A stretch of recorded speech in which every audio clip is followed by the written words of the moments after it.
I was in a coma for 9 days. All my organs were shutting down. I did die twice. They had to revive me 2 times. This man was electrocuted by a 4,160 volt electric shock. I was a rock miner. I was electrocuted to the top of the head, right here, by 4,160 volts. It entered the top of my head here, and it exited out the back of my neck. I don't remember what happened or why, but I do remember waking up out of a coma in the hospital, very confused. My first reaction was I had to get up and get dressed because I'm gonna be late for work, and I was trying to rush, move, and I couldn't really move much. I had 3rd and 4th degree burns. The burns come down to my shoulder, half onto my chest here, and then onto the back. It burned all the tissue off my head. So right here is my only part that's original skin. Everything else is skin grafts, and it's actually the lat muscle out of my left side of my back. 1 year after the accident, John developed a hole in his skull. A year later, the bone actually absorbed itself because it died from the electricity. I do have a hole in my skull. If you look close, I'll show you.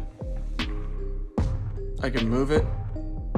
Just randomly seen it pulsing and didn't know what it was, and went to my plastic surgeon. She said, that's a hole in your skull. I do have a hat, and I have a piece that goes in any one of my snapback hats. It definitely protects that hole that I have right there.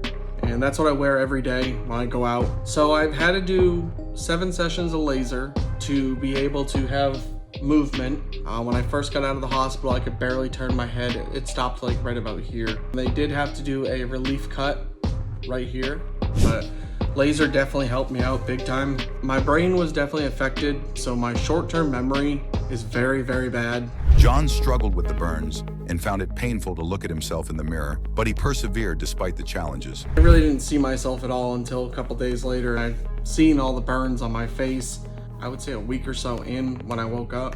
And then I seen my skull because it was exposed. And when I got out of the hospital, it was definitely really hard to cope with what I looked like and to accept it. But over time, it got a little easier. Being able to tell my story on social media has helped me tremendously. I've had a lot of people reach out to me, telling me I've inspired them through their story. It's helped them some way through their recovery. And just hearing that is absolutely amazing to me.